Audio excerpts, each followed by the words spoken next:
I'm Markeia. Want to hear something scary? The Curse of Medusa. Medusa was an ancient Greek Gorgon with a head full of snakes. One look into her eyes would turn you to stone. Mortal men were terrified of her due to the curse, and she took great pleasure in delivering punishment to any who looked her way. Magdalena was ready to take on Manhattan. She rented a tiny apartment and found a job at an ad company. She quickly became friendly with a junior executive named Paxton McNamara. Pax was very handsome, and when he offered Magdalena a tour of the city, she was thrilled. He introduced her to restaurants, the Met, and hidden parks. Eventually, he led her to his plush apartment in the East Village. All her dreams were coming true. One early Saturday morning, Magdalena made coffee in Pax's apartment as he readied for a last-minute meeting at the office. When he was out the door, Magdalena dove back under the covers instead of leaving like usual. Within minutes of falling asleep, she was startled awake and screamed. There was a woman hovering above her with jet black hair and angry eyes. "I am Adele McNamara, his wife," yelled the woman.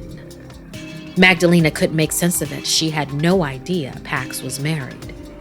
"I didn't know," Magdalena cried.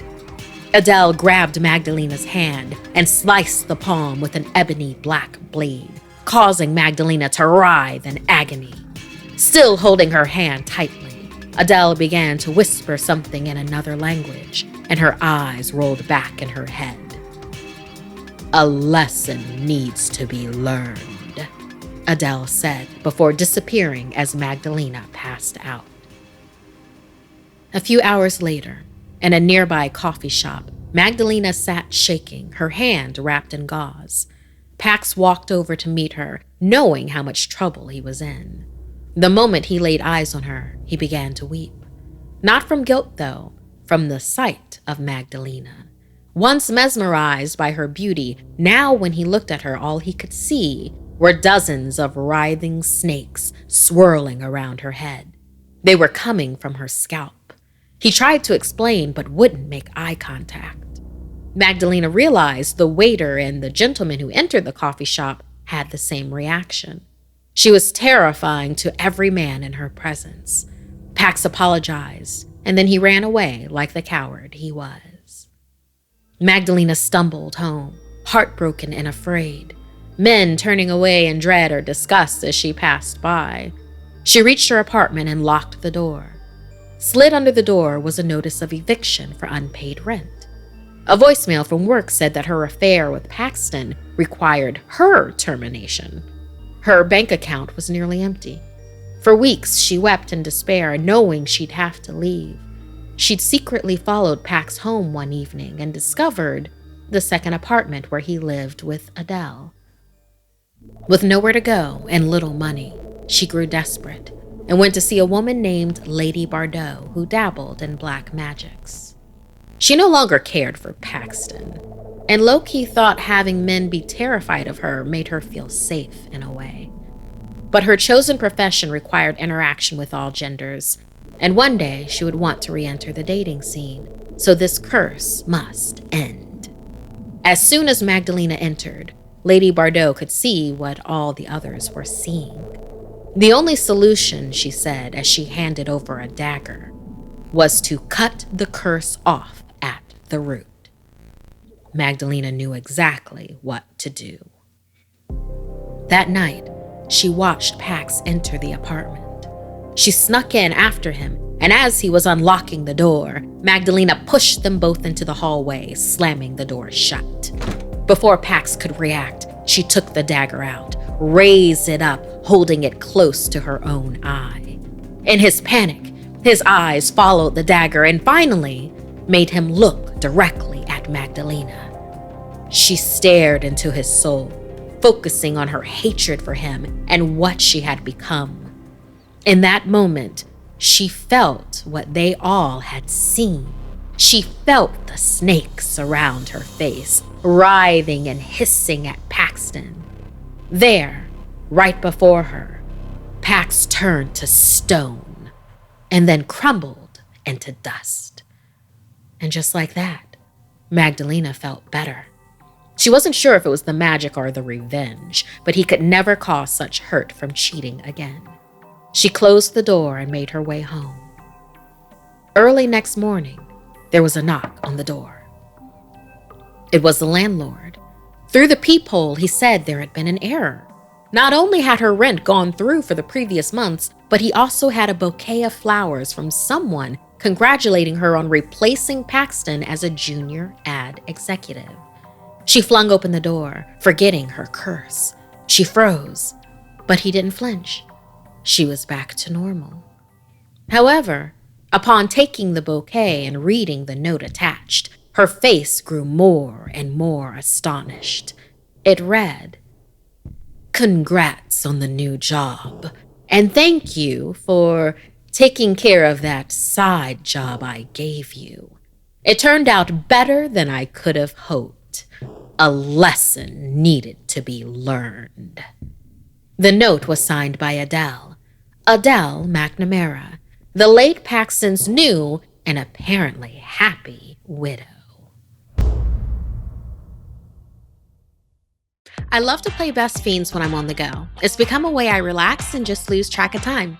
Sometimes when I have a break on set, I play a couple of games, and it's great to play when you're traveling and waiting for ride shares, planes, whatever. I'm cruising along in the mid-600 levels, and I still use my old favorite of Willow the Wasp to beat those levels. The game features tons of cute characters though, and the more you play, the more characters you collect. New characters and challenging puzzles are added all the time. No Wi-Fi? No problem. Play Best Fiends wherever and whenever you want with offline mode. So even if your holiday travels take you off the beaten path, you can still play Best Fiends. Best Fiends is free to download and is a super fun 5-star rated match 3 mobile puzzle game. Download Best Fiends free today on the App Store or Google Play. That's friends without the R, Best Fiends. When it comes to movies, I like them scary. And when I'm in the mood for a thriller or something supernatural, I turn to Shudder, where every week they release something new. A favorite rewatch of mine is Tales from the Crypt Demon Knight. That movie is a masterclass of supernatural meets slasher demonic fun, starring CeCe Pounder, Billy Zane, and Jada Pinkett Smith. I can't recommend this thoroughly enjoyable and fun romp enough. So many movies look like they have influences from it too, like The Nun, for instance.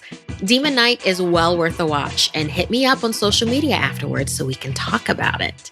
Shudder's streaming library has just about everything, from original movies like Superhost, The Boy Behind the Door, and Creepshow by executive producer Greg Nicotero of The Walking Dead.